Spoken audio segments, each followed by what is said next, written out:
Hi friends అందరికీ నమస్తే ఎల్లరిಗೂ నమస్కార నా పేరు Divya welcome back to my YouTube channel ఎందరో మహానుభావులు. ఈరోజు నేను బయోగ్రఫీ గురించి చెప్పట్లేదు, ఒక చిన్న లైన్ గురించి మాట్లాడాలనుకుంటున్నాను.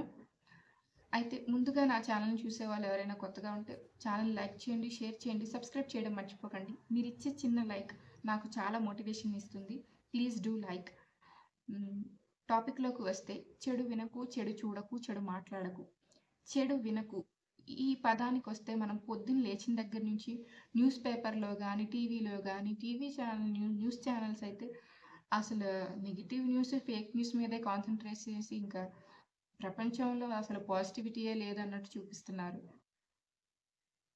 అయితే మనం ఇక్కడ ఒక వ్యక్తి జీవితంలో ఏం జరుగుతుందో తెలుసుకోవడానికి లేనిపోని రూమర్స్ క్రియేట్ చేసి ఆల్రెడీ వాళ్ళు లైఫ్లో స్ట్రగుల్స్ ఫేస్ చేస్తుంటే మనం ఇంకా వాళ్ళ ఫ్యామిలీస్కి వాళ్ళకి నెగిటివిటీ క్రియేట్ చేసి వాళ్ళని ఏడిపించేలా చేసి ఒక పైశాచికత్వ ఆనందం పొందుతామని చెప్పుకోవచ్చు.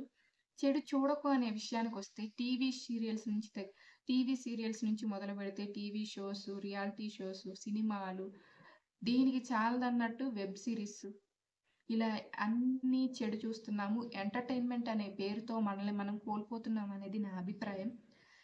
టీవీ సీరియల్స్‌లో ఏం చూపిస్తున్నారు? ఒక మనిషి ఇంకో మనిషి మీద నెగెటివ్‌గా హీరో, హీరోయిన్ మధ్య ఏదో గొడవ జరుగుతుంది. ఆ గొడవ ఎప్పుడో ఒకప్పుడు సార్ట్ ఔట్ అవ్వాలి. కానీ దాన్ని లూప్‌లో పెట్టి ఆళ్ళిద్దరు గొడవ పడతారు. మళ్ళీ హీరోయిన్ మీద హీరో రివెంజ్ తీసుకుంటారు. మళ్ళీ హీరో మీద హీరోయిన్ రివెంజ్. ఇది రిపీట్ దాన్ని సాగదీసి 4, 5 సంవత్సరాల సీరియల్స్‌గా చేస్తున్నారు. దాన్ని జనాలు గూడా అలాగే చూస్తున్నారు. మనం ఏం చూస్తామో ప్రొడ్యూసర్స్, డైరెక్టర్స్ కూడా అవే తీస్తారు. వాళ్ళకి డబ్బులు కావాలి కాబట్టి మనం శాడిస్టులం గాబట్టి వాళ్ళు గూడా మనల్ని శాడిస్టుల్లాగే తయారు చేస్తున్నారు. ఇంకా రియాలిటీ షోకొస్తే ఆ షో గురించి అసలు అమ్మో! నామినేషన్స్ అంటే ఇప్పుడు ఒక మనిషి ఇంకో మనిషిని తక్కువ చేస్తేనే గెలుస్తాడా? నీ టాలెంట్ ఎదుటివాడిని తొక్కేస్తేనే కనిపిచ్చిద్దా? ఎదుటివాడిని ఎదుటివాడిని తక్కువ చేస్తే గాని నీ టాలెంట్‌ని గుర్తించలేనప్పుడు నీకసలు టాలెంట్ లేదనే చెప్పుకోవాలి. మనకంటూ ఒక టైమొచ్చినప్పుడు మనల్ని అందరూ గుర్తిస్తారు. ఏ ఏ దేన్ని చూపించుకోవాలన్నా ఒక టైం రావాలి. ఒక టైం అనేది ఇంపార్టెంట్. టీవీ సీరియల్‌లో ఏం చూపిస్తున్నారంటే అసలు, టీవీ సీరియల్‌లో ఒక విలను, ఒక హీరోయిన్ ఉంటారు. వాళ్ళిద్దరికీ ఎప్పుడు రివెంజ్ అనే ప్రాసెస్ లూప్‌లో కంటిన్యూ అవుతూ ఉంటుంది. అది సంవత్సరమైనా, 2 సంవత్సరాలైనా, 3 సంవత్సరాలైనా అలాగే కంటిన్యూ అవుతుంది. ఎక్కడ దాన్ని కూర్చొని మాట్లాడుకొని సాల్వ్ చేసే ప్రాసెస్‌ని ఎక్కడా చూపిచ్చరు. రివెంజ్ అని మన మైండ్‌లో ఫీడ్ చేస్తూ ఉంటారు.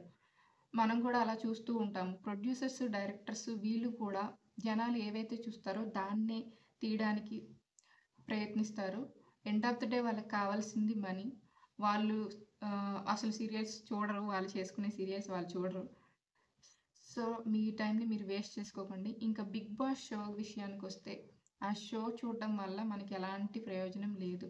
మైండ్ గేమ్ అంటారు గానీ అసలు ఎక్కడ అసలు అందులో ఆడే వాళ్ళకి ఏమైనా ప్రయోజనాలు ఉంటాయేమో గానీ, చూసే వాళ్ళకైతే ఎక్కడ ప్రయోజనాలు ఉండవు. ఎందుకు అంటే మీరు ఆహ్, ఒక్ ఇదివరకు రోజుల్లో మనం బయట ఏదైనా గొడవ జరిగితే వెళ్లి చూసేవాళ్ళు. ఇంట్రెస్ట్‌గా చూసేవాళ్ళు. కానీ ఇప్పుడు 24 గంటలు ఆ గొడవలే చూస్తున్నారు. అలా మీకేం పనులుండవా ఇంకా? 24 గంటలు గొడవలు చూసుకుంటూనే కూర్చుంటారా? 3 నెలలు మీ టైంని వేస్ట్ చేసుకోవడం కంటే ఏదైనా కోర్స్ నేర్చుకుంటే మీకు ఇంకొక స్కిల్ యాడ్ అవుతుంది. దాని ద్వారా మీరు లైఫ్‌లో ఎదగగలుగుతారు. అది మానేసి ఆ టీవీ షోస్ చూస్తూ ఒకళ్ళనొకళ్ళు తక్కువ చేసుకొని మాట్లాడుకోవడం, గొడవలు పడుతుంటే ఇంకా బాగా గొడవాడండి. ఇంకా గొడవాడితేనే అసలు గొడవలే ఆ షో అన్నట్టు క్రియేట్ చేశారు పబ్లిక్. కంటెస్టెంట్స్ కూడా గొడవలవుతేనే ఎక్కువ రోజులుంటాం అనే ఆలోచనలోనే ఆడుతున్నారు. వాళ్ళది కూడా ఏం తప్పులేదు. మనం ఏం చూస్తామో ఆళ్ళు కూడా అదే చేస్తారు కదా! లాస్ట్ వీడియోలో నేను మూఢనమ్మకాల గురించి చెప్తాను అని చెప్పా కదా! ఇప్పుడు ఆ విషయం గురించి మాట్లాడతాను. కొంచెం జాగ్రత్తగా వినండి. అప్పట్లో సివిలైజేషన్ కోసం చాలామంది లీడర్సు, పెద్ద పెద్ద వాళ్ళు సివిలైజేషన్ కోసం మన బ్రతికి లైఫ్ స్టైల్‌లో చేంజ్ తీసుకోవడానికి చాలా ఉద్యమాలు అన్నీ చేసి ఇంత చేంజ్ తీసుకొస్తే, ఇప్పుడు మనం చూస్తున్న సినిమాల ద్వారా మళ్ళీ ఆ మూఢనమ్మకాల్లోకి వెళ్ళిపోతున్నాం అనేది నా అభిప్రాయం. నా చిన్నప్పుడు హారర్ మూవీస్ అంటే 'అరుంధతి', 'ముని', 'ముని 1', 'ముని 2' అక్కడితో స్టార్ట్ అయిన హారర్ సినిమాలు ఇప్పుడు అసలు ఒక రేంజ్‌లో మొత్తం హారర్ సినిమాసే ఉన్నాయి. 'పులిమేర', 'పులిమేర 2', 'మ్యాన్షన్ 24', 'విరూపాక్ష' ఇవి చాలా వెబ్ సీరీస్ అన్నీ హారర్ జోనర్‌లోనే వస్తున్నాయి. ఎందుకంటే ఎక్కువ అదే చూస్తున్నారు కాబట్టి. మన బ్రెయిన్‌లో మిర్రర్ న్యూరాన్స్ అని ఉంటాయి. పక్క వ్యక్తి ఆవలింత తీస్తే మనకు కూడా ఆవలింత వస్తుంది. అలాంటిది ఇలాంటి నెగెటివ్ హారర్ సినిమాలు చూడటం వల్ల మన మైండ్‌లో కూడా మనకొక నెగటివిటీ బిల్డప్ అవుతుంది. అది మనకు తెలీదు. మనలో అది బిల్డప్ అవుతుందని. మన సెల్ఫ్ కాన్ఫిడెన్స్ కూడా కోల్పోతాం.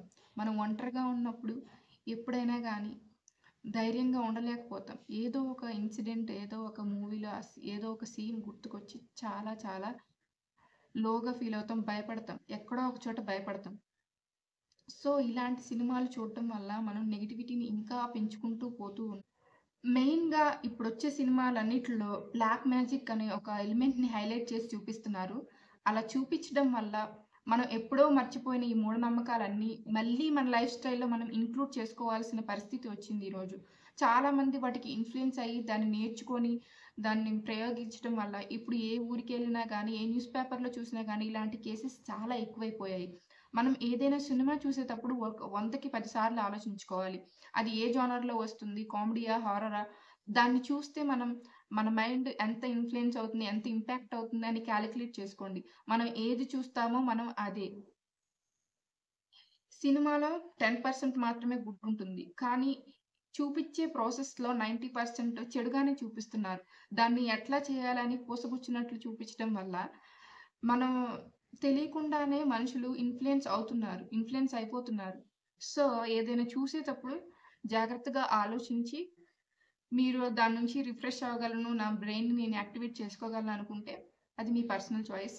బట్ చాలా వరకు మీ మైండ్‌ని కంట్రోల్‌లో ఉంచుకునే